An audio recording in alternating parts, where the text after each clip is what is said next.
Guys ನಮ್ಮ ಮನ್ಯಾಗ ಒಂದು ದೊಡ್ಡ ಪ್ರಾಬ್ಲಮ್ ಆಗೈತ್ರಿ. ಅದು ಕರೆಂಟ್ ಪ್ರಾಬ್ಲಮ್ ಅಲ್ಲ, ಅದು ನಮ್ಮ ತಮ್ಮನ ಪ್ರಾಬ್ಲಮ್. ಅದು ಹೆಂಗಂತ ಹೇಳ್ತೀನಿ ಬರ್ರಿ.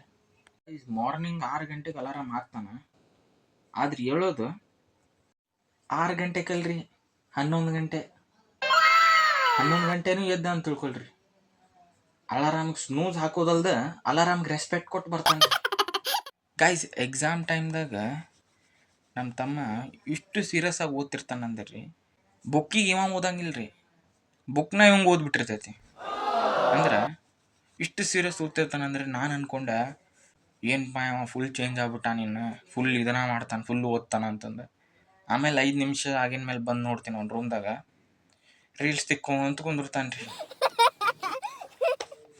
ಆಯ್ತು ರೀ, ಇವೆಲ್ಲ ಹೋಗ್ಲಿ ಇವೆಲ್ಲ ಒಂದು ಏನು ಮಾಡತ್ತಾನ ಬಿಡ್ರಿ, ಇದೆಲ್ಲ ಆಯ್ತು.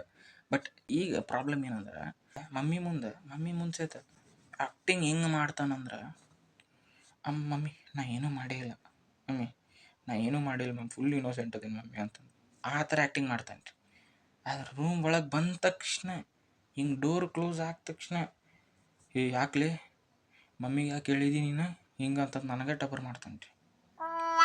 ಏನು ಹೇಳ್ಬೇಕ್ರಿ, ಈಗ ಆಸ್ಕರ್ ಅವಾರ್ಡ್ ಕೊಟ್ಟರು ಕಡಿಮೆ ರೀ ಅವಂಗೆ. ನಮ್ಮ ತಮ್ಮಂದು ಏನು ದೊಡ್ಡ ಅಚೀವ್ಮೆಂಟ್ ಏನು ಗೊತ್ತ್ರಿ,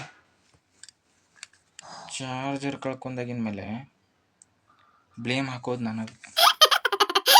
ಆದ್ರೆ ಹಾನೆಸ್ಟಾಗಿ ಹೇಳ್ಬೇಕಂದ್ರೆ ಗೈಸ್, ತಮ್ಮ ಇಲ್ಲ ಅಂದ್ರೆ ಲೈಫ್ ಫುಲ್ ಬೋರ್. ಆದ್ರೆ ಇವ್ ನಾಯ್ಸ್ ಇನ್ನೂ ಕಡಿಮೆ ಆದ್ರೆ ಚೆನ್ನಾಗಿರುತ್ತೆ ಅಷ್ಟೇ. Thank you.